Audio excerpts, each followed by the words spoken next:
Hi friends, welcome to పెండమ్స్ kitchen. ఈరోజు వీడియోలో పల్లెటూరుల్లో ప్రతి టిఫిన్ సెంటర్ వాళ్ళు ప్రిపేర్ చేసే టేస్టీ బొంబాయి చట్నీ రెసిపీని చూపించబోతున్నాను. దీన్నే శనగపిండి చట్నీ అని కూడా అంటారు. చాలా సింపుల్గా ప్రిపేర్ చేసేసుకోవచ్చు. ఇడ్లీలోకైనా దోశలోకైనా ఈ చట్నీ చాలా టేస్టీగా ఉంటుంది. ఒక్కసారి కనుక ఈ చట్నీని మీరు ఏ బ్రేక్ఫాస్ట్లోకైనా సరే రుచి చూసారా, ఖచ్చితంగా మళ్ళీ ప్రిపేర్ చేసుకుంటారు. అంత టేస్టీగా ఉంటుంది. సో ఇక ఏమాత్రం ఆలస్యం చేయకుండా ఈ పల్లెటూరులో ప్రిపేర్ చేసే బొంబాయి చట్నీని మనం ఈజీగా ఎలా ప్రిపేర్ చేసుకోవచ్చో వీడియోలోకి వెళ్ళి చూసేయండి. ఈ బొంబాయి చట్నీని ప్రిపేర్ చేసుకోవడం కోసం ఫస్ట్ ఇలా చిన్న గిన్నెని తీసుకొని అందులోకి చిన్న నిమ్మకాయ సైజ్ అంతా చింతపండుని వేసుకొని ఈ చింతపండుని ఒకసారి శుభ్రంగా కడిగేసి ఆ నీళ్ళన్నీ కూడా తీసేసి మళ్ళీ తిరిగి ఇందులోకి ఒక పావు కప్పు వరకు నీళ్ళని పోసుకొని చింతపండుని ఒక్క 10 నిమిషాల పాటు నానబెట్టుకోండి.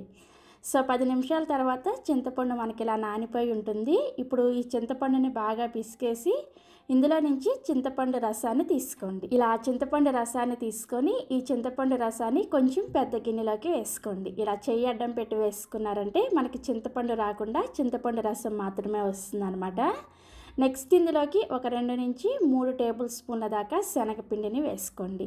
తర్వాత ఒక అర టీ స్పూన్ దాకా పసుపు, 1 టీ స్పూన్ దాకా వెల్లుల్లి కారాన్ని వేసుకోండి. ఈ వెల్లుల్లి కారం రెసిపీ కావాలి అంటే ఈ వీడియో కింద డిస్క్రిప్షన్లో లింక్ ఇస్తాను, ఒకసారి చెక్ చేయండి. తర్వాత ఇందులోనే రుచికి సరిపడా ఉప్పుని కూడా వేసేసుకొని ఇవన్నీ కూడా ఈ శనగపిండిలో కలిసేటట్లుగా బాగా కలుపుకోండి. ఉండలేమీ లేకుండా మనకి ఈ శనగపిండి మిశ్రమం అనేది కొంచెం పలచగా ఉండేటట్లుగా ప్రిపేర్ చేసుకోవాలి. ఇందులో కనీసం 1 నుంచి 1.5 గ్లాసుల వరకు నీళ్ళని వేసుకొని కలుపుకోండి.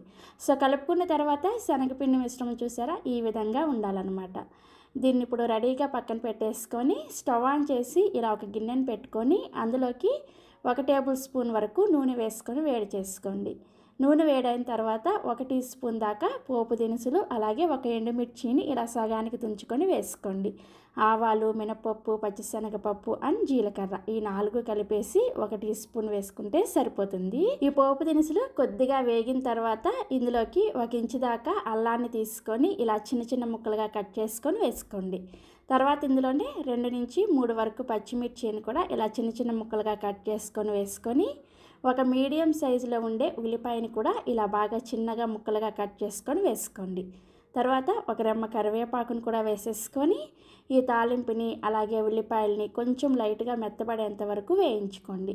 ఈ బొంబాయి చట్నీ కోసం ఉల్లిపాయ అనేది మరీ ఎక్కువగా వేయించకూడదు అనమాట. మనకు ఉల్లిపాయ ముక్కలు కొంచెం మెత్తపడితే సరిపోతుంది. సో ఉల్లిపాయ ముక్కలు చూసారా, ఇలా చక్కగా మెత్తబడిన తర్వాత ఇప్పుడు ఇందులోకి మనం ముందుగా కలిపి పెట్టుకున్న శనగపిండి నీళ్ళు ఉన్నాయి కదా, ఆ శనగపిండి మిశ్రమం మొత్తాన్ని కూడా ఇందులోకి వేసేసుకొని కంటిన్యూగా కలుపుకుంటూ మీడియం ఫ్లేమ్లోనే ఈ చట్నీని కొంచెం దగ్గర పడేంత వరకు ఉడికించుకోవాలి. శనగపిండి పచ్చివాసన పోయి బాగా ఉడికేంత వరకు ఉడికించుకుంటేనే ఈ చట్నీ టేస్టీగా ఉంటుంది. కనీసం ఒక 4-5 నిమిషాల పాటు ఇలా కలుపుకుంటూ ఉడికించుకోండి. సో మనకి శనగపిండి చక్కగా ఉడికిన తర్వాత శనగపిండి చట్నీ చూసారా, ఈ విధంగా ఈ కన్సిస్టెన్సీలో ఉందనుకోండి, మనకిది చల్లారే కొద్దీ కొంచెం గట్టి పడుతుంది అనమాట. ఈ కన్సిస్టెన్సీలో ఉన్నప్పుడే స్టవ్ ఆఫ్ చేసేసి దీన్ని సర్వింగ్ బౌల్లోకి తీసుకొని వేడిగా ఇడ్లీతో కానీ దోశలోకి కానీ పూరీలోకి కానీ ఎందులోకైనా సరే ఒక్కసారి టేస్ట్ చేసి చూడండి, మళ్ళీ ప్రిపేర్ చేసుకుంటారు. మా పల్లెటూరులో అయితే ప్రతి టిఫిన్ సెంటర్లో ప్రతిరోజు కూడా ఈ బొంబాయి చట్నీని ప్రిపేర్ చేస్తారు. చాలా టేస్టీగా ఉంటుంది. తప్పకుండా మీరు కూడా ఒక్కసారైనా సరే ఈ రుచిని ఎంజాయ్ చేయండి. ట్రై చేస్తారు కదా, ట్రై చేసిన తర్వాత మీకు టేస్ట్ ఎలా అనిపించిందో ఈ వీడియో కింద కామెంట్ సెక్షన్లో నాతో షేర్ చేసుకోవడం మర్చిపోరు కదా. అలాగే మరిన్ని వీడియోస్ కోసం పెండమ్స్ కిచెన్ని సబ్స్క్రైబ్ చేసుకోండి. Thank you.